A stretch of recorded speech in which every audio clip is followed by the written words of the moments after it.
সমস্ত প্রশংসা ও সমস্ত তারিফ সে মহান আল্লাহ সুবহানাহু ওয়া তাআলার জন্যই, যিনি আমাদের খুতবা শুরু হওয়ার পূর্বেই মসজিদে উপস্থিত করেছেন। সে আল্লাহ সুবহানাহু ওয়া তাআলার লাখ কোটি প্রশংসা, তার সম্মানের মতো প্রশংসা, তার ইজ্জতের মতো প্রশংসা। সকলে বলি আমরা আলহামদুলিল্লাহ। তারপরে পর আমাদের আখের নবী তাজদার মাদিনী আহমদ মুজতবা মুহাম্মদ মুস্তাফা রাসূল আরবি সাল্লাল্লাহু আলাইহি সাল্লামের উপর অগণন দরুদ হোক। আল্লাহুম্মা সাল্লি আলা আল্লাহুম্মা বারিক আলাইহি। প্রিয় মুসাল্লিগণ, আজকের খুতবার যে বিষয়বস্তুটি রয়েছে খুব গুরুত্বপূর্ণ বিষয়। যে বিষয়টি শোনার জন্য আবেদন করব। শোনা যেরকম গুরুত্বপূর্ণ, বলা এরকম গুরুত্বপূর্ণ, আমলও এরকম গুরুত্বপূর্ণ। আল্লাহ যেন আমাদের আমল করার তৌফিক দান করেন। আমি আবেদন করব, এই বক্তব্যটি এমন যেরকম সমাজের মধ্যে সোরার হরিণ পাওয়া বিরল, সোরান হরিণ যেরকম পাওয়া যায় না, এরকমই এই বক্তব্যটি বা এই বিষয়ে ওইরকমই অসচেতন। যেরকম সোনার হরিণ পাওয়া যায় না, এরকম এই বিষয় থেকে মানুষ অসচেতন। তাই আজকে মনে করলাম যে সেই বিষয়ের সঙ্গে আমাদের একটু মনে করিয়ে দেওয়া উচিত, যেন আমরা যেন সঠিকভাবে আমল করতে পারি। এই বিষয় এমন একটি বিষয়, যে বিষয় ইমানের পরে পরে গুরুত্বপূর্ণ বিষয়, যে বিষয়ে আমাদের অবশ্যই সচেতন হতে হবে। ইমানের পর যেরকম সলাত হচ্ছে একটা উত্তম ইবাদত, সমস্ত ইবাদতের দারোমদার হচ্ছে এই ইবাদতের সলাতের উপরে। এইরকমই সলাত এবং ইবাদত কবুল হওয়ার জন্য জরুরি যে বিষয়টি আমি উল্লেখ করতে চাচ্ছি, যে বিষয় আমাদের যদি সচেতন যদি না থাকে, বড় লম্বা পাগড়িওয়ালা, বড় পাঞ্জাবিওয়ালা, বড় বাবরি চুলওয়ালা, মাথায় বড় সিলমোহর লাগানেওয়ালা, বছর বছর উমরা হজ করনেওয়ালা, সব জিনিসগুলোই পাওয়া যাবে। কিন্তু এই জিনিস যদি না থাকে, তাহলে সমস্ত আমল তার নষ্ট হয়ে জাহান্নামে যাবে। তাই আমি এই বিষয়টিকে উল্লেখ করে আমল করার জন্য আবেদন করব। জোরালো আবেদন রেখে আমি এই বিষয়টির দিকে আমি আলোকপাত করছি, যে বিষয়টি হচ্ছে হালাল রিজিক। হালাল রিজিক এমন একটি রিজিক, যে সমস্ত আমল যেরকম সলাত টিকে আছে সমস্ত আমলের উপরে, এরকম সমস্ত ইবাদত আমল, যে আমল সলেহ আমল টিকে রয়েছে হালাল রিজিকের উপরে। তাই সূরা মুমিনিনে 172 নম্বর আয়াত আল্লাহ সুবহানাহু ওয়া তাআলা জিনাদের মাধ্যমে এই পৃথিবীর মধ্যে এই দিন ইসলাম এবং আল্লাহর বিধান, আল্লাহর একত্ব, তার ওয়াহদানিয়াত, তার আকীদা এই পৃথিবীতে নিয়ে এসেছেন। যেনারা সৃষ্ট এবং সবচাইতে উত্তম, সবচাইতে ভালো মানুষ, যাদেরকে আমরা নবী, রাসূল, আম্বিয়া, পায়গম্বর বলি। যিনি আল্লাহ সুবহানাহু ওয়া তাআলা নিজে বলছেন, ইন্নাকা আলা খুলুকিল আযীম, হে মুহাম্মদ সবচাইতে তুমি উত্তম চরিত্রতে প্রতিষ্ঠিত। তাকেই আল্লাহ সুবহানাহু ওয়া তাআলা বলছেন, ইয়া আইয়ুহার রাসূল, এই সমস্ত রাসূল নবীগণ শোনো, কুলু মিম্মা রাযাকনাকুম, তোমরা রিজিক খাও, হালালান তাইয়্যিবা, হালাল এবং বৈধ, ওয়া আমালান সালিহা, এবং তোমরা নেক আমল করো। প্রথমে আল্লাহ সুবহানাহু ওয়া তাআলা বললেন না যে তোমরা নেক আমল করো, তোমরা নামাজ পড়ো, তোমরা হজ করো, তোমরা যাকাত দাও। সর্বপ্রথমে আল্লাহ সুবহানাহু ওয়া তাআলা নবীদেরকে বললেন যে এই নবীগণ, এই রাসূলগণ, তোমরা রিজিক খাও হালাল, এবং সঙ্গে সঙ্গে কি করো, আমলে সালেহ করো।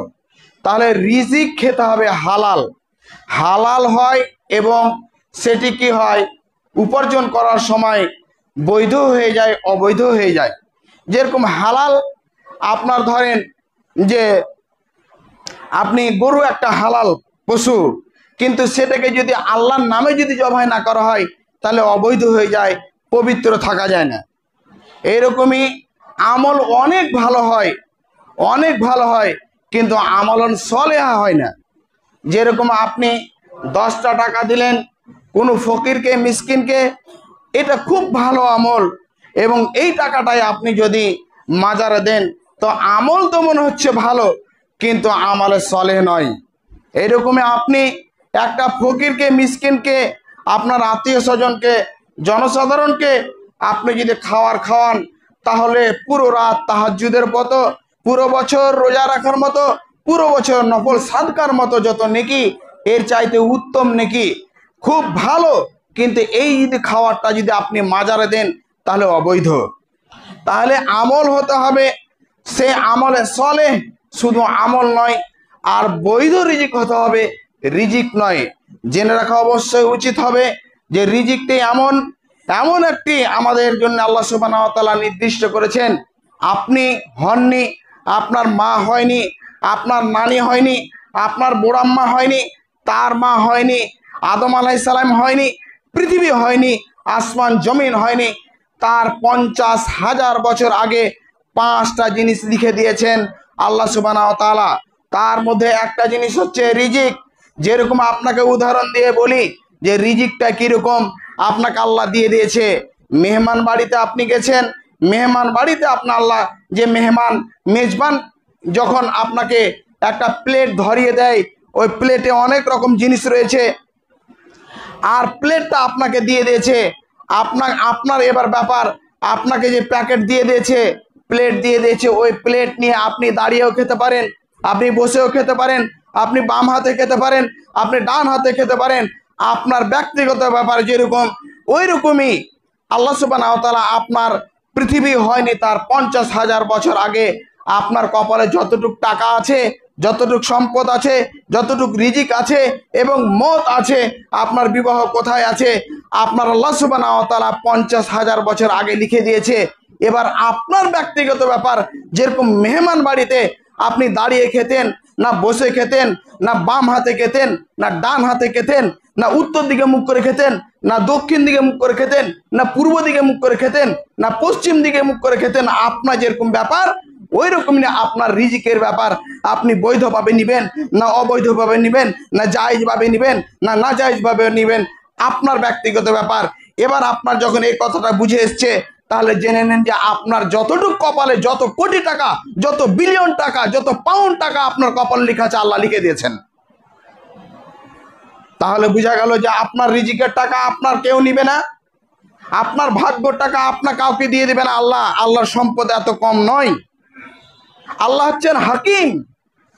ধরেন উদাহরণ দিয়ে আপনাকে বলছি, আপনি 5 ওয়াক্ত নামাজ পড়েন, তাহাজ্জুদ পড়েন, কোরআন তেলাওয়াত করেন, দান করেন, খায়রাত করেন, সাদাকাত করেন, সব কাজ করেন, কিন্তু আপনি ফর্ম ফিল আপ করেছেন, আপনি পড়াশোনা করেন না। কিন্তু একজন রাম, শ্যাম, যদু, মধু, সে 5 ওয়াক্তের নামাজ পড়ে না, সে নামাজ পড়ে না, রোজা করে না, হজ করেনি, জাকাত দেয় না, দান করে না, খায়রাত করে না, কিন্তু যে সাবজেক্টগুলো, যে বিষয়গুলো, যে অনুশীলনটা তাকে দেওয়া হয়েছে, যে যতটুকু সিলেবাস আছে, ঘন্টার ঘন্টা পড়েছে, মুখস্থ করে নিয়েছে, আল্লাহ সুবহানাহু ওয়া তাআলা কাকে চাকরি দিবে বলেন? আপনি যদি মনে করেন যে আমি আল্লাহর ইবাদত করেছি, আমি পড়াশোনা করিনি, আমাকে চাকরি দেওয়া উচিত ছিল, আর ওই ব্যক্তিটা আল্লাহর ইবাদত করেনি, ওই ব্যক্তিকে দিয়ে দিয়েছে, তাহলে আল্লাহ হাকিম নন। নিশ্চয় আল্লাহ সুবহানাহু ওয়া তাআলা হাকিম। আপনি ইবাদত করেছেন ভিন্ন ব্যাপার, আর ওই ব্যক্তি সে পড়াশোনা করেছে ভিন্ন ব্যাপার। যে সাবজেক্টের উপরে যে ব্যক্তি যতটুকু খেটেছে তাকে আল্লাহ অতটুকু দিবে। আল্লাহ সুবহানাহু ওয়া তাআলা হাকিম। আপনার টাকা ওকে দিয়ে দিবে না, ওর টাকা ওকে দিয়ে দিবে না, ওর টাকা ওকে দিয়ে দিবে না, আপনার রিজিক ওরকম দিয়ে দিবে না, ওর রিজিক ওকে দিয়ে দিবে না। বিশ্বনবী সাল্লাল্লাহু আলাইহি সাল্লাম বলেন, ইন্না রিজকা ইয়াতলুবুন নাস কামা ইয়াতলুবুল আজাল। মানুষের রিজিক মানুষের সাথে এরকমই দৌড়ায়, যেরকম মালাকুমুত দৌড়ায়, মালাকুল মত অর্থাৎ আজরাইল থেকে কেউ যেরকম বাঁচতে পারেনি, এইরকম আপনার রিজিক থেকে আপনি বাঁচতে পারবেন না। আপনার যদি রিজিক যদি অনেক থাকে, আপনি যদি কম খেয়ে খান, তাহলে আপনি যদি প্যারালাইসিস হয়ে বিছানায় পড়ে থাকেন, তবু আল্লাহ সুবহানাহু ওয়া তাআলা আপনার রিজিক আপনাকে দেবেই। আপনি শুনেননি, আপনি দেখেননি, আপনার মনে নাই যে ওই লোকটা বিছানায় পড়েছিল, অনেক দিন বিছানায় পড়ে থাকলো, কিন্তু যে বিছানায় পড়েছিল ওই ব্যক্তি মুরমুর্জিত অবস্থায় তাকে যা দেওয়া হতো তা খাওয়া হতো, যা দিত তাই খেত, সমস্ত তার অঙ্গ মরে গেছে। কিন্তু কিরকম করে যে যায় আমরা বুঝতে পারি না, আমরা শুনে থাকি কথাটা। অর্থাৎ তার রিজিক ছিল, হায়াত ছিল না। তাকে খাইয়ে খাইয়ে খাইয়ে খাইয়ে তার রিজিককে শেষ করবে। তার উল্টোটা ধরেন যে কাউরির রিজিক আছে, রিজিক নেই আর হায়াত আছে, আল্লাহ সুবহানাহু ওয়া তাআলা তাকে এমন একটা অসুখ দেবে, তাকে এমন একটা বিপদে ফেলবে যে সে সামান্যতম জিনিস লিকুইড খেয়ে, কিছু জুস খেয়ে, কিছু পানীয় খেয়ে বেঁচে থাকবে। অর্থাৎ তার হায়াত আছে, রিজিক নাই। তাহলে আপনাকে এটা বিশ্বাস করে নেওয়া উচিত যে রিজিক আমার কম্পালসারি, যতটুক লেখা আছে ততটুক, আর যতটুক টাকা পাবো ততটুক। এবার আসেন আপনি পয়েন্টের উপরে, আপনি হালাল পদ্ধতিতে কামাবেন না হারাম পদ্ধতিতে কামাবেন। এই বক্তব্য আপনাকে অবশ্যই শুনে রাখা অবশ্যই উচিত হবে। আপনি ঘুমাবেন না। আপনি যদি ঘুমান, আমি খুব দুঃখিত, আমি খুব দুঃখিত আপনার উপরে, যে আপনাকে জোরসোর ভাবে বুঝিয়ে দিতে চাই যে পৃথিবীর মধ্যে 95% লোক এই রোগে সে নিমজ্জিত রয়েছে, অর্থাৎ বৈধ রিজিক।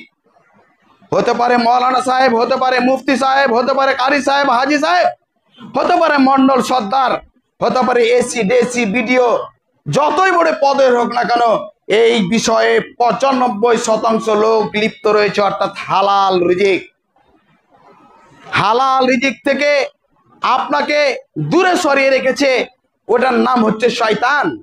শয়তান সব সময় আপনাকে অশ্বাসা দেয় যে তুমি চাকরি করছো, তুমি যদি ঘুষ না খাও, তুমি মিড ডে মিলের টাকা যদি নষ্ট না করো, তুমি যদি রিশওয়াত যদি না নাও, তুমি যদি সে এরকম যদি না করো, তাহলে তুমি না খেয়ে মরবে। আশ্চর্য হলেও এবং অবাক হলেও দুঃখ লাগলেও কথাটি বাস্তব, যে বড় বড় মাথায় পাগড়ি দেনেওয়ালা, মুখে দাড়ি রাখনেওয়ালা, হাজি সাহেব বলনেওয়ালা, 5 ওয়াক্তের মুসাল্লি এই জিনিস থেকে বাঁচতে পারেনি। আর কেউ যদি এইরকম সেই লেবাসধারী হয়ে যদি অবৈধ রিজিকে যদি জান্নাত চলে যেত, তাহলে আল্লাহর রাসূলের স্বয়ং সাহাবীরা যেতেন। আপনাকে এই দ্বিতীয় খুতবায় আপনাকে একটি উল্লেখ করে হাদিস বলবো যে আমরা সাহাবীদের চাইতে উত্তম নাকি, না সাহাবীরা আমাদের চাইতে উত্তম, এবং সাহাবীরা কিসের জন্য জাহান্নামে গেছে, আপনাকে দ্বিতীয় খুতবায় বোঝানোর চেষ্টা করছি ইনশাআল্লাহ।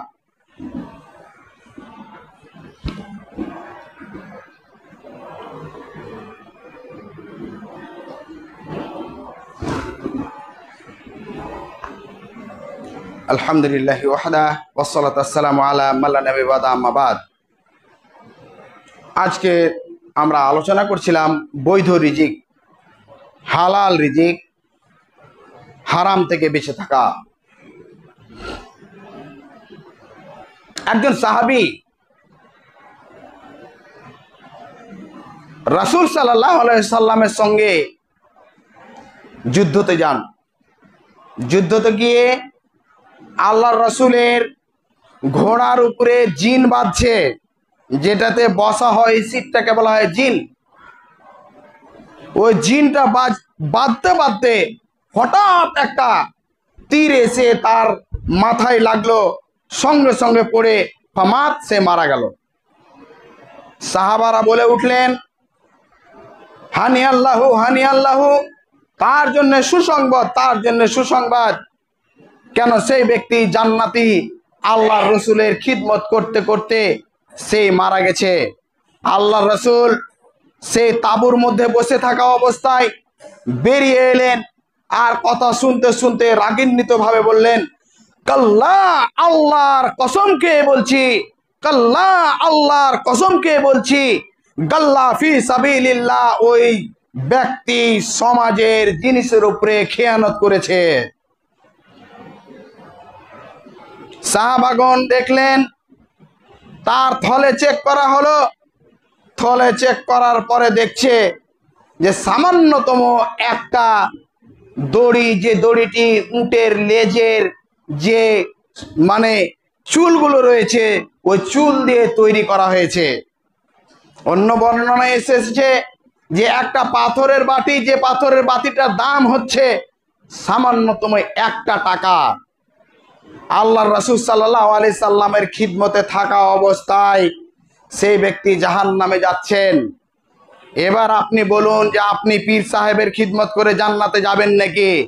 1000 বছর ধরে যদি আপনি পীর সাহেবের খিদমত করেন আর আপনি যদি মরে যান আর বলেন যে পীর সাহেবের খিদমতে মারা গেছে, জেনে রাখেন যে জাহান্নাম আপনার জন্য ফ্রি আছে। বৈধ রিজিক খেয়ে আপনাকে জান্নাত কিনে নিতে হবে। বাপের বাপপতি দাদার সম্পত্তি নয়। একটা টাকার জন্যে, মাত্র একটা দড়ির জন্যে জাহান্নামে যাচ্ছে আল্লাহর রসুলের সাহাবী।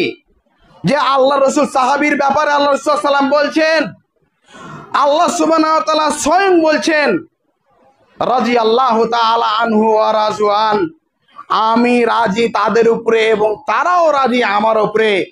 আপনার উপরে রাজি আছে কিনা আপনি কি করে বলতে পারবেন? আর আমরাই কি করে বলতে পারবো যে আল্লাহ আমাদের উপরে রাজি আছেন কিনা?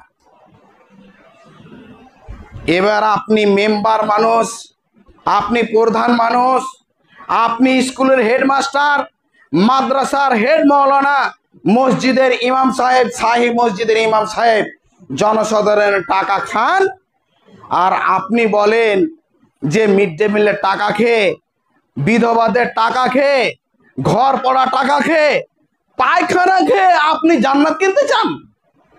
সমাজের পায়খানা এসেছে, পায়খানা খেয়ে আপনি জান্নাতে যাবেন? জান্নাত বাপের সম্পদ, বাপের বাপপতি দাদার সম্পত্তি?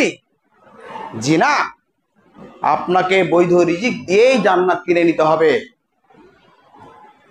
বৈধ রিজিক যার নেই, কিয়ামতের মাঠে তাকে দেখে নিতে হবে যে আমার জাহান্নামটা কোন দিকে আছে। বিশ্বনবী সাল্লাল্লাহু আলাইহি সাল্লাম জিজ্ঞাসা করলেন, মাল মুফলিস, মুফলিস কে, অর্থাৎ ফকির কে? সাহাবাগণরা বললেন, লাম লাহু দিনারান লাম তারাক্তা দিনারান ওয়া দিরহামান, যারা টাকা পয়সা কিছু ছেড়ে যায় না তারাই হচ্ছে মুফলিস, বা যার কাছে টাকা পয়সা নাই তারা হচ্ছে মুফলিস। আল্লাহ রাসূল সাল্লাল্লাহু আলাইহি সাল্লাম বলছে এরকম নয়, মুফলিস ওই ব্যক্তি যে কিয়ামতের মাঠে অনেক বড় বড় টাকা পয়সা দানশীল, বড় বড় সেই ব্যক্তি, সেই নেকির পাহাড় নিয়ে উঠবে, কিন্তু সেই ব্যক্তি হালাল রিজিক না খাওয়ার কারণে, বৈধ রিজিক না খাওয়ার কারণে মানুষকে নেকি দিতে দিতে দিতে দিতে দিতে সমস্ত নেকি নষ্ট হয়ে যাবে। নকি নিষ্ঠি নষ্ট হয়ে যাওয়ার পরে তার অনেকজন লোক তার সামনে দাঁড়িয়ে থাকবে এবং দাঁড়িয়ে থেকে তাদেরকে বলবে যে আমার হক আমাকে দিয়ে দেওয়া হোক। তখন তার কাছে তো আর নেকি নাই, মানুষ হিসাবে যে লোকটার সে টাকা মেরে খেয়েছে ওই লোকটার গুনাহগুলো দিতে লাগবে। দিতে দিতে দিতে দিতে দিতে যতটুক নেকি ছিল তা চাইতে বড় গুনার পাল্লা হয়ে যাবে এবং সেই ব্যক্তিকে জাহান্নামে ফেলে দেওয়া হবে। আল্লাহ যেন আমাদের হেফাজত করেন, আল্লাহ আমিন। ভাই সকল, আমানতের খেয়ানত করা কিরকম? আপনি তো মনে করছেন যে আমি সেই মাস্টার মানুষ, আমি তো চাকরিজীবী, কোম্পানির চাকরি করি, আপনার জন্য হালাল হচ্ছে কিনা দেখেন। আপনাকে বলে দেওয়া হচ্ছে, আপনাকে কোম্পানি বলে দিয়েছে বা আপনাকে সংস্থা বলে দিয়েছে যে 10টার সময় স্কুলে ঢুকবেন, অফিসে ঢুকবেন, আদালতে ঢুকবেন। আপনি ঢুকছেন 2টার সময়, আপনি ঢুকছেন 11টার সময়। যখন 4টার সময় হবে তার আগে আপনি 4টা থেকে আপনি শুরু করে দিলেন ঘড়ি দেখতে দেখতে, আর আপনার কাজ বন্ধ, 3:30 হয়ে গেছে, অফিস বন্ধ, আপনি বেরিয়ে এলেন। আপনার টাকাটা বৈধ হবে কিনা আপনি আপনার মনকে জিজ্ঞাসা করেন, আপনার মনকে জিজ্ঞাসা করে বলেন। আল্লাহ রাসূল সাল্লাল্লাহু আলাইহি সাল্লাম বলছেন ইস্তাস্তা কালবা, তোমার অন্তরকে প্রশ্ন করো, লা তাস্তাফতি, তুমি প্রশ্ন করিও না অপরকে, মৌলভী সাহেব যে এটা আমার জন্য বৈধ কি অবৈধ। আপনার অন্তরে আছে। আল্লাহ রাসূল সাল্লাল্লাহু আলাইহি সাল্লাম বলছেন যে শরীরের মধ্যে একটি গোশতের টুকরা রয়েছে, ইজাযা ফাসাদাত ফাসাদাত জাসাদু কুল্লুহু, সেই জিনিসটা যদি ফাসাদ অর্থাৎ নষ্ট হয়ে যায়, সমস্ত জিনিস নষ্ট। ওয়াইজা সালাহাত সালাহাত জাসাদু কুল্লুহু, সমস্ত জিনিস যদি খারাপ হয়ে ভালো হয়ে যায়, সেই জিনিসটা ভালো হয়ে যায়, সমস্ত জিনিস ভালো হয়ে যাবে। আল্লাহ তোমরা কি জানো, হিয়াল কালব, সেটা হচ্ছে অন্তর, সেটা হচ্ছে অন্তর। আপনার অন্তরকে আপনি জিজ্ঞাসা করুন সেটা বৈধ কি না বৈধ, জায়েজ কি না জায়েজ।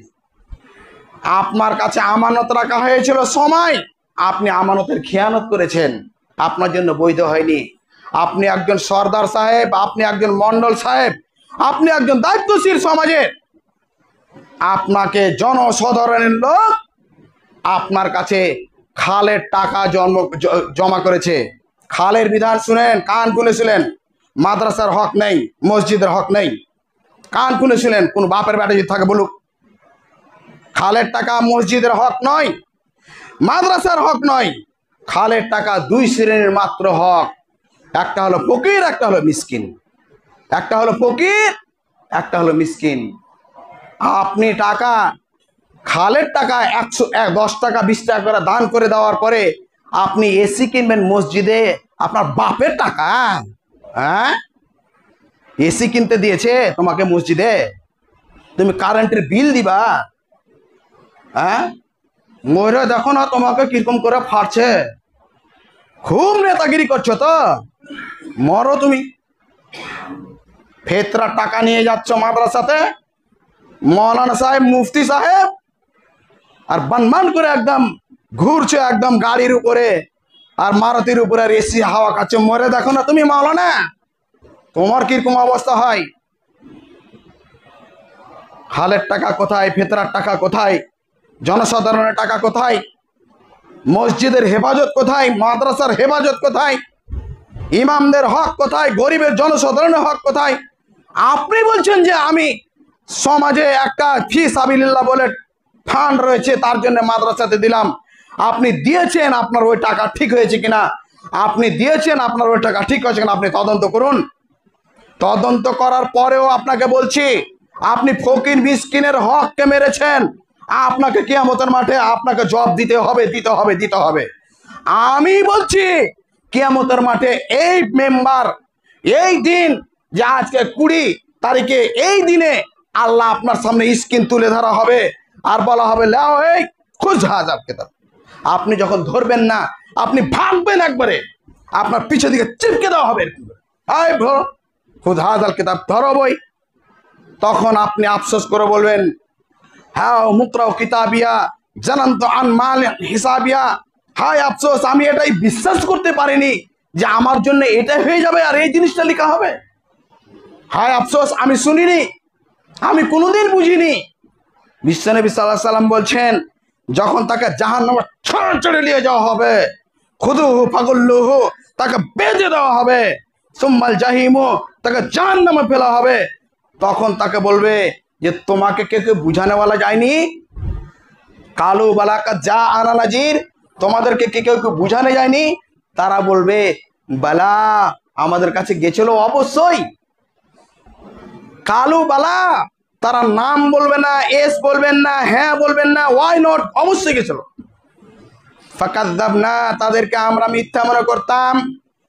তারা তো ফকিন্নি, আমাদের টাকা দিয়ে ইমামতি করে, তাদেরকে আমরা 5 পয়সা দাম দিনি। ফাকাযযাবনা, আমরা মিথ্যা মনে করতাম। ওয়াকুলনা মা নাযালাল্লাহু মিন শাই, আসমান থেকে কোনো জিনিস নাজিলই হয়নি। ওরা পেট বানানোর জন্য, মানুষকে ভয় দেখাবার জন্য বলেছিল, আমরা এটা বিশ্বাস করতাম। জেনে রাখেন, হালাল রিজিকের মধ্যে, হারাম রিজিকের মধ্যে আর একটা জিনিস শুনে রাখেন, সবচাইতে বড় চাঁদাবাজি হলো ওই যে চাঁদাবাজি হচ্ছে ডিমান্ড। সবচাইতে বড় চাঁদাবাজি হচ্ছে এটা। আপনাকে জেনে রাখতে হবে, আপনি যত টাকা ডিমান্ডের নিয়েছেন, আপনাকে সুদ সমেত কিয়ামতের মাঠে আপনাকে জমা করতে হবে। এই তরুণ যুবক, তোমাকে বলছি আমি, তুমি আজকেই বলো ইনশাআল্লাহ মনে মনে যে বিবাহ করবো, তো বীর পুরুষের মতো বিবাহ করে আসবো, একটা টাকা নেব না। ইনশাআল্লাহ বলেন। ওই টাকা, ডিমান্ডের টাকা নিবেন, আপনি দান করবেন। অনেকজন রয়েছে যারা চাঁদা তুলে তোলাবাজি করে, গাড়িকে হেফাজত মানে টানে, যেরকম অমুসলিমেরা করছে।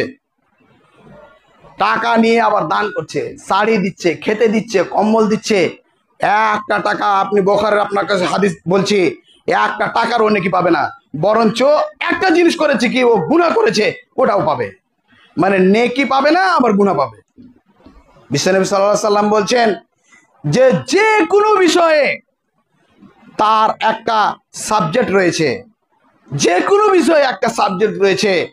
আর যে কোনো একটা লোকের একটা সীমা রাখা রয়েছে, যেরকম এটার সীমা রাখা এত দূর পর্যন্ত, এত দূর হলেই পড়ে যাবে, এটার সীমা রাখা এত দূর পর্যন্ত হলেই পড়ে যাবে। আল্লাহর সীমা রাখা হচ্ছে হালাল আল হারাম। লিকুল্লি মালিকিল হিমা, প্রত্যেকটা বাদশার একটা সীমা রেখা রয়েছে।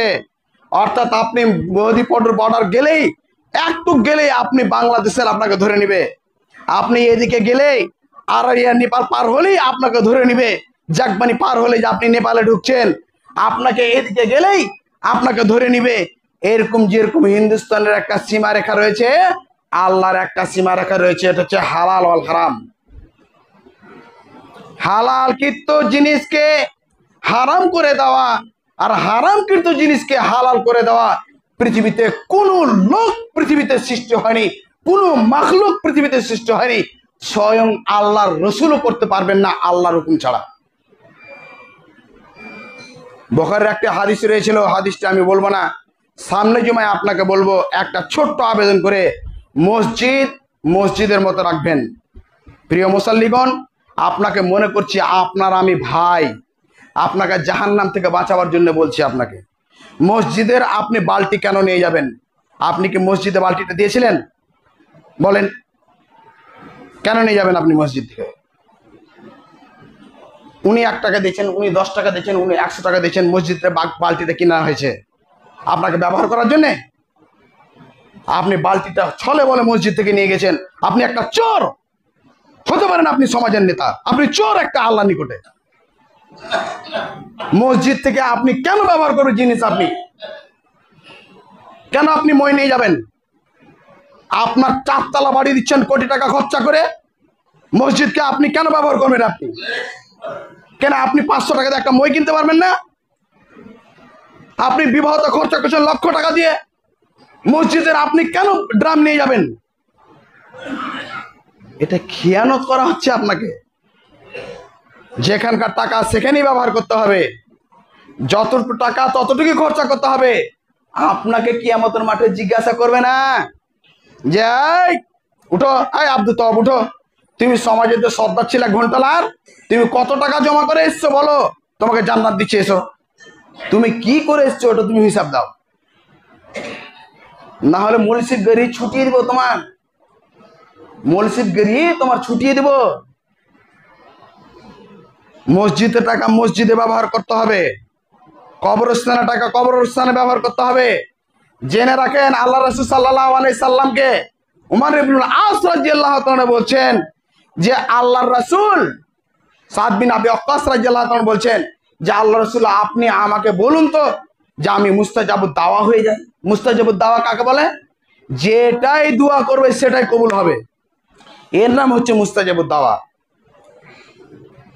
আল্লাহ রাসূল সাল্লাল্লাহু আলাইহি সাল্লাম বললেন তুমি বৈধ রিজিক খাও, কুলু মিম্মা রাযাকনাকুম, তুমি খাও হালালান তাইয়্যিবা, বৈধ রিজিক।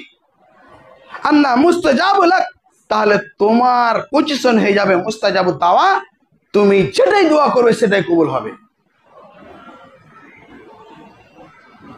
আপনাকে সব বিষয়ে বলছি, সব বিষয়ে। আপনি ব্যবসা খাতে বলেন, আপনি গরু কাটছেন, গরু বিক্রি করেন, প্রত্যেক গাড়িতে আপনি 25 গ্রাম কম দিয়েছেন, হিসাব লাগবে আপনাকে। আপনার সিল মোহর মেরে দেওয়ার পরে যদি আপনি কাবার গ্লাভ ধরে যদি আপনি কাঁদেন, আপনার দোয়া কবুল হবে না। আল্লাহ রসুল বলছেন বুখারী হাদিসে যে মুসাফিরদের দোয়া কবুল হয়, কিন্তু তার চেহারা এবড়ো খেবড়ো হয়ে গেছে, কাবার গিলাফ থেকে আল্লাহ আল্লাহ বলে চিৎকার করছে, চোখ দিয়ে পানি পড়ছে, চুলগুলো এবড়ো খেবড়ো হয়ে গেছে। আল্লাহ বলছে লা ইস্তাজাবু দুআ, তার দোয়া কবুল হবে না। মাতআমুহু হারামুন, মালবাসুহু হারামুন, মাশরাবুহু হারামুন, সে পান করেছে হারাম, যে পরে আছে ও হারাম, যেটা খেয়েছে হারাম। আপনি সবজি বিক্রি করেছেন পৃথিবীর মধ্যে নিজের হালাল ভাই, আল্লাহ সুবহানাহু ওয়া তাআলা বলছেন ফাইদা কুজিয়াতিস সালাতু ফান্তাশিরু ফিল আরদ, আপনার নামাজ হয়ে গেলে আপনি জমিনের বুকে ছুটে পড়ুন। ওয়াবতাগু, খুঁজো কি মিন ফাজলিল্লাহ, আল্লাহর বরকত। আল্লাহর বরকত কি? ওয়াজারুল বাই, ব্যবসা, ব্যবসা করা আল্লাহর বরকত আপনি করেন। আপনি মরিচ বিক্রি করেন, আপনি মামফুলি বিক্রি করেন, আপনি যাই বিক্রি করেন, প্রত্যেক দাঁড়িতে আপনি মরিচে একটা করে মরিচ আপনি কম দিয়েছেন, কিয়ামতের মাঠে আপনার জান্নাত যাওয়া সঠিক নয়, পাবেন না। যদি আপনি জান্নাত পেয়ে যান তাহলে কোরআন হাদিস মিথ্যা, আল্লাহর কথা মিথ্যা, নাউজুবিল্লাহ মিন যালিক। তাহলে যেখানকার টাকা সেখানে, মসজিদে অনেক রকমের জিনিস আছে, দান আছে, হুড়মুড়ি একবার পড়ে যাচ্ছে। আরে আপনি একটা মুসাল্লি, আপনার একটা কোয়ালিটি আছে, আপনার মান আছে, আল্লাহ সম্মান রেখেছে, আল্লাহ আপনাকে মসজিদে নিয়ে এসছে, তার ঘরে নিয়ে এসছে। একটা পার্লামেন্টে আপনি যাবেন, আপনার যেরকম পার্লামেন্টে যাওয়ার জন্য পাপড় বেলতে হয়, ভোট নিতে হয়, ধাক্কা খেতে হয়, তারপরে ভিভিআইপি টিকিট পাই। আপনার মসজিদে আসার জন্য আল্লাহ একটা সম্মান রেখেছে, আপনার ইজ্জত রেখেছে। কত টাকা পয়সাওয়ালা আছে, কত ধন সম্পত্তিওয়ালা আছে, কত সেই পাওয়ারফুল লোক আছে, মসজিদে আসার তার ক্ষমতা নেই, তৌফিক নেই, আল্লাহ তৌফিক দেয়নি। আল্লাহ আপনাকে তৌফিক দিয়েছে মসজিদের, আপনি একজন মুসাল্লি। আপনি নিজেকে বলুন আলহামদুলিল্লাহ।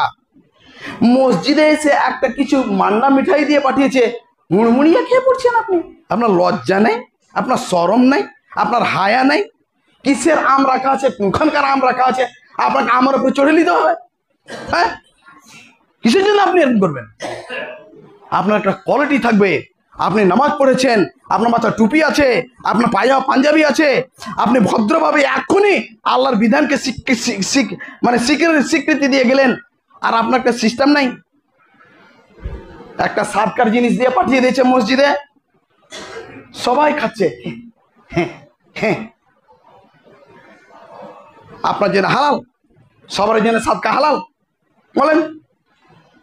আর ও কেন দিবে? দান করলে মসজিদে দিয়ে দিবে।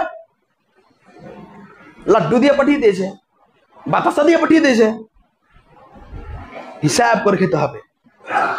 আবু বকর রাদিয়াল্লাহু তাআলা আনহুর একজন গোলাম, বুখারী হাদিস বলছি, রাসূল সাল্লাল্লাহু আলাইহি সাল্লামের সেই জামানায় আবু বকর রাদিয়াল্লাহু তাআলা তার বাড়ি যেতেন, যাওয়ার পরে কিছু দিলে খেতেন। সে গরিবী অবস্থায় মালদারি সব নষ্ট করে দিয়েছে, সে দিয়ে দিয়েছে আল্লাহর রাস্তায়। হঠাৎ একদিন কিছুটা জিনিস দিয়েছে, খাওয়ার পরে তাকে বলছে কয়েকদিন থেকে আমি অনাহারে আছি।